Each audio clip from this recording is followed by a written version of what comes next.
Sometimes we're asked how we get nice skin tones. I wish there'd be a simple answer, but it's really a combination of a lot of little things. It's essential for girls to have good makeup.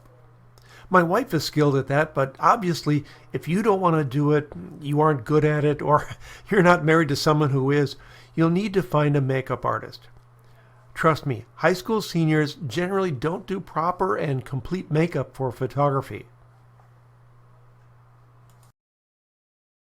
If your lighting is bad, that is, if it's coming from the wrong direction, or the contrast isn't appropriate, or if you have cross colors, you won't get good skin tones.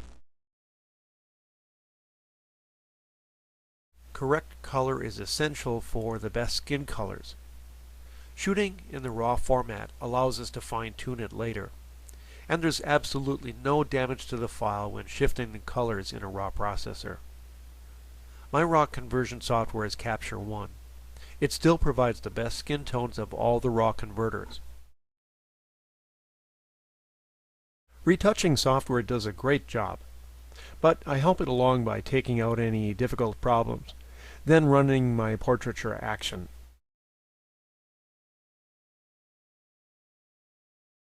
Here's an example of the process. Starting with cool window light, we obviously have an off-color skin tone. Correcting that color in raw processing, we get a much better skin color. Using a white balance card gets us in the ballpark, but sometimes I'll add a touch more warmth.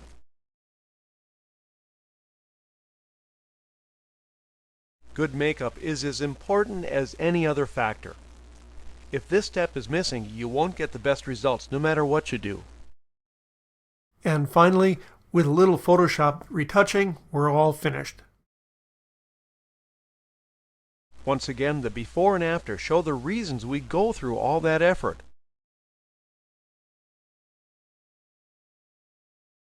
The first step for girls is to come here for my wife to help them with their makeup.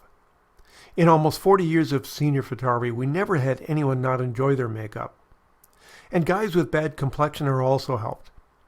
They don't complain because who doesn't want to look better for their portraits? Here's a before and after on a girl who had pretty rough skin. This isn't that common nowadays. This after is only the result of makeup, no retouching. It's important for me as a photographer to be inspired by what's in the viewfinder. Makeup is crucial to that inspiration.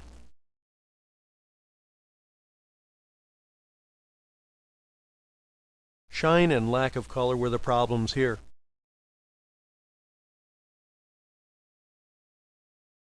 Base, blush, and lip color and powder completed her makeup. Some girls say they want a natural look, but we know that without makeup they won't look natural. They'll look plain. We do a generic makeup in that we don't try to match their clothing since they'll be wearing a variety of outfits. Shirley just does what she thinks looks best for her face. By the way, I can't get into all the techniques for doing good makeup. There are books available for that sort of thing. Say what you will about girls not wanting to look made up. But good makeup produces the most photogenic result with a lot less retouching later on. If for some reason the senior didn't apply makeup, you can do it in Photoshop, but it takes a while and it's never as good as the real thing. Plus, it has to be done to each image. While we're on the topic of retouching, I'll briefly explain what I do.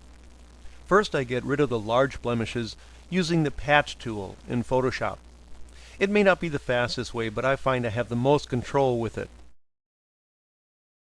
Then I noticed that her eye bags were just a little dark. I clone in the lighten mode at about 30%, right beneath the eye bags. Don't overdo this or they'll look puffy and unnatural. When people smile, they actually need some darkness under the eyes. Some photographers prefer to do this on another layer to be able to change the opacity for just the right balance between retouching and realism. While I can do a better job of retouching than a program can, it takes a long time. So to finish off the complexion, I prefer to use Imaginomics portraiture. As long as it's used subtly, it's very effective, yet not overly plastic looking. It can also be run as an action to batch retouch images. Then, again because she wasn't wearing makeup, I applied blush, lip color, and eyeshadow by using the burn tool. I added a touch of color sampled from her lips to those areas with the brush tool in the color mode. The before and after shows the difference we made, but it sure is easier if makeup is done, and done properly. Another alternative is to use Portrait Professional with its makeup application feature. It too is a lengthy process to be done right, but it's a good fallback procedure. This is a senior with our makeup applied, and with additional makeup in Portrait Professional for a more glamorous look. This is helpful for a single image instead of actually applying that amount of makeup for the entire session.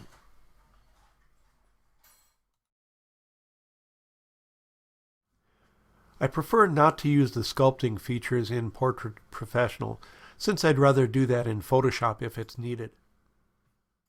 But I do enjoy the makeup and lighting tools in that program.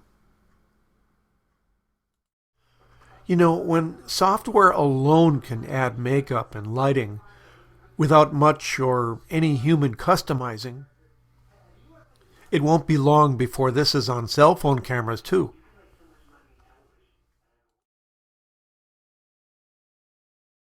We don't do hair, and maybe that's a good thing. Seriously though, if we did a senior's hair and she didn't like it, she wouldn't like any of her photographs. I don't have much control over their hairstyle, but when they have hair that's long enough to flip,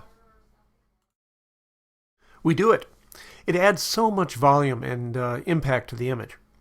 I've been doing that since the 1980s, and as long as you don't overdo it, it'll always be in style. You can flip all of the hair or just some. But when they have an existing part, have them flip it the opposite way of their part. That usually creates the most volume.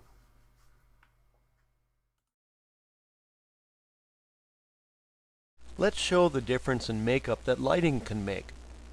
Here we have excessive top light, and this light comes at about a 90-degree angle from the camera. That extreme angular light doesn't illuminate the face to the camera very properly. But blocking that top light and reflecting light back in a direction closer to the camera shows the face and the makeup much better. These images are not retouched, and as such it shows why good lighting is important to help our subjects and their makeup look its best.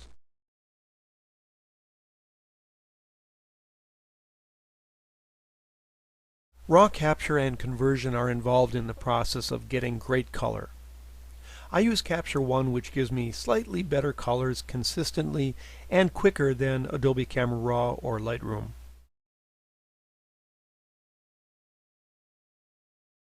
Just as a very quick demo, here's an image done in shade. It's extremely blue because she's lit by blue sky. I clicked on the gray card that she's holding, and that gave me these colors in Adobe Camera Raw using the camera standard. This is what Capture One did for me. Although there's not a great difference, I prefer the richer color of Capture One.